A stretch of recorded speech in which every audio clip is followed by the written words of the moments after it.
Welcome to Bharat দর্শন travel. আমি গৌরব। যাদবপুর থেকে 45 মিনিট লাগলো এখানে আসতে। এই আমার বাইক নিয়ে এসেছি, এই রেস্টুরেন্টের সামনে রাখলাম।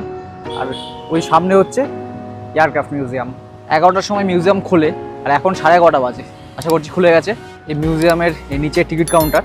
সেই মিউজিয়াম কিন্তু সোমবার বন্ধ থাকে, আর বাকি দিন সকাল 11টা থেকে রাত 8টা অবধি খোলা। কিন্তু রাত 7:30টার সময় এই টিকিট কাউন্টার বন্ধ হয়ে যায়। চল এই টিকিটটা কেটে আনি।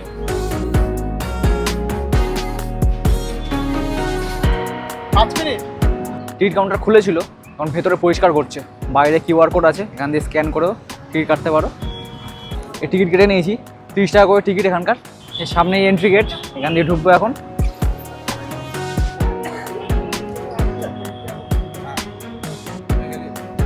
সুন্দর চারা গাছ দিয়ে সাজানো বাগান, আর ওই দিকে হচ্ছে আমাদের এয়ারক্রাফট। এই দিকটা কিছু মনে হয় কাজ হচ্ছে, নতুন কিছু করছে হয়তো। সুন্দর ফুলের চারা গাছ দিয়ে সাজিয়ে রেখেছে।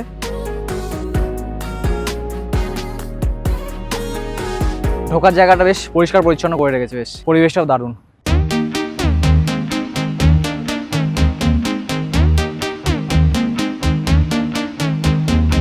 এটা কিন্তু ভারতের দ্বিতীয় এয়ারক্রাফট মিউজিয়াম। প্রথমটা আছে বিশাখাপত্তনমে।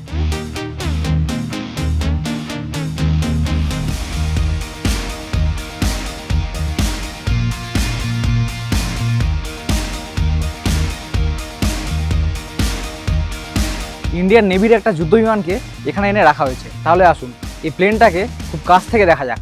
এখানে যদি দেখা যাক কটা চাকা আছে, এই সামনে 2টো, মাঝখানের বা সাইডে 4টে, আর এই ডান সাইডে আরও 4টে। টোটাল কটা হলো 8-10টা। এখানে রয়েছে টুপোলেভ TU-142M, যা একটি দানবীয় অ্যান্টি সাবমেরিন যুদ্ধ বিমান। সহজ কথায় এটি সমুদ্রের উপর নজরদারি চালাতে এবং জলের নিচে লুকিয়ে থাকা শত্রুদের সাবমেরিন খুঁজে ধ্বংস করতে ব্যবহার করা হতো।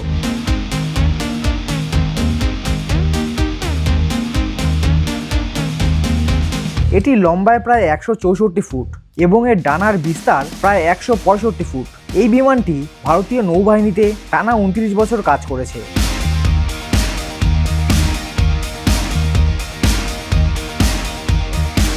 উনিশশো সালে মালদ্বীপে সেনা অভ্যুত্থান রুখতে এই বিমানটি ব্যবহৃত হয়েছিল।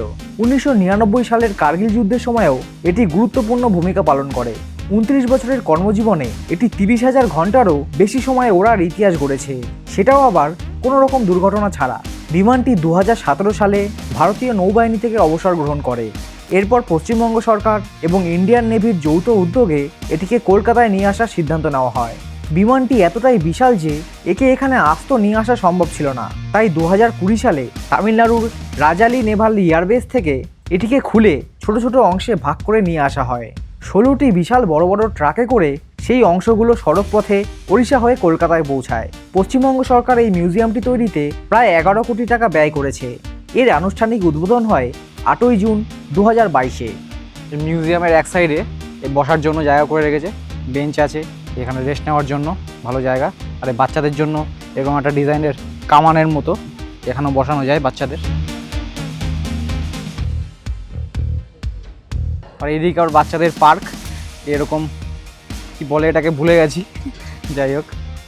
এই সাইডও স্লিপের মতো একটা, এই সাইডটা পুরো বাচ্চাদের খেলার জন্য একটা পার্কের মতো ছোট করা আছে। আর এর ঠিক উল্টো দিকেই আরেকটা জিনিস আছে, এখানে ইন্ডিয়ান আর্মিদের যেভাবে ট্রেনিং হয় ওরকম কিছু ডিজাইন করেছে।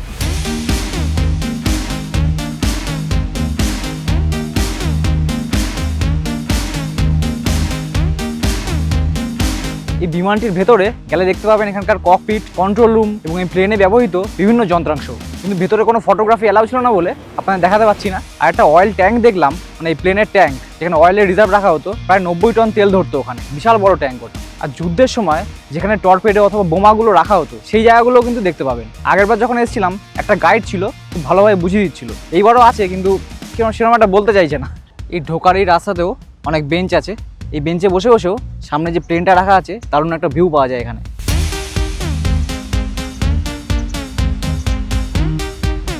আজকে আমার সাথে আমার এই ভাইও এসছে, অরিন্দম, মামার ছেলে। তোর ওই প্লেন দেখে কেমন লাগলো? আমি যেহেতু এখন বর্তমানে 11 মাস হলো এয়ারপোর্ট অথরিটি অফ ইন্ডিয়াতে আমি এখন অ্যাজ এ ট্রেনিং হিসেবে ট্রেনিং নিচ্ছি। তো এয়ারপোর্টে আমাদের সাধারণত যেসব প্লেন থাকে সেগুলো যাত্রীবাহীদের জন্য, সাধারণ মানুষরা চলাফেরা করে ওখানে।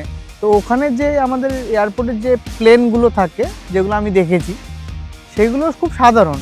তো এটা আমার দেখার পরে আমি কখনো যুদ্ধ বিমান সামনে থেকেও দেখিনি, এই আমি সামনে এখানে মিউজিয়ামে এসে দেখলাম, এয়ারক্রাফট মিউজিয়াম নিউ টাউনে এসে দেখলাম। তো এর ভেতরে যেরকম ইকুইপমেন্ট দেখলাম, যে ফিউল ট্যাঙ্ক দেখালো আমাদের ভেতরে, যেহেতু ক্যামেরা করার জায়গা পরিস্থিতি ছিল না তাই করতে দেয়নি, ওটা নিয়মও নয়। যেখানে যেখানে মিসাইল থাকে, যেখানে যেখানে আমাদের ফিউল ট্যাঙ্কটা রয়েছে, আরও অনেকগুলো ইকুইপমেন্ট যেগুলো টেলিকমিউনিকেশন হয়, একটা নেটওয়ার্ক এটিসি টাওয়ারের সাথে যুদ্ধ বিমানের বা নেটওয়ার্ক কমিউনিকেশনের যেই জিনিসগুলো থাকে, ইকুইপমেন্টগুলো যে পেছনে আর মিডিলে আর সামনের দিকে, পেছনের দিকে আর মিডিলের দিকে যে কজন ক্রু মেম্বার থাকে, সেগুলো খুব ভালো মতোভাবে ভেতরে যে ছিলেন তিনি খুব ভালো মতো দেখিয়েছেন আমার কাছে। আমার এটা প্রথমবার, যেহেতু আমার দাদার দ্বিতীয়বার, তো এর আগেও বলছিল যে ক্যাপ্টেন ছিল একজন, তিনি আরও ভালো বোঝাতে পারবেন। বর্তমানে যেহেতু আমি আজকে ক্যাপ্টেনকে দেখিনি, পাইলট সম্ভবত, হ্যাঁ তিনি ততটা ভালো মতো বোঝাতে পারেননি, কিন্তু আমার অভিজ্ঞতা অনুযায়ী যেটা যতটা আমি দেখি, যতটা আমি বুঝি, আমার দেখার মধ্যে আমি বুঝতে পেরেছি যে এটার ভেতরে কতটা কি আছে। ভালো লেগেছে, আমার যথেষ্ট ভালো লেগেছে, কারণ যুদ্ধবিমান সামনে থেকে কখনো দেখিনি, এই প্রথম আমি দেখলাম। এখানে 11:30টার সময় এসেছিলাম, এখন 12:30 বাজে, 1 ঘন্টার মধ্যে হয়ে গেল। একটাই প্লেন আছে, দেখার বেশি কিছু নেই। কিন্তু কেমন লাগলো ভিডিওটা তোমাদের কমেন্ট করে কিন্তু জানাও, ভালো লাগলে কিন্তু লাইক করে দিও। কলকাতা সহ এরকম দেশের বিভিন্ন জায়গার কিন্তু ভিডিও এই চ্যানেলে তোমরা দেখতে পাবে, তাই জন্য সাবস্ক্রাইব কিন্তু অবশ্যই করে রাখবে। আজকে শেষ করছি এখানেই, দেখা হচ্ছে খুব তাড়াতাড়ি।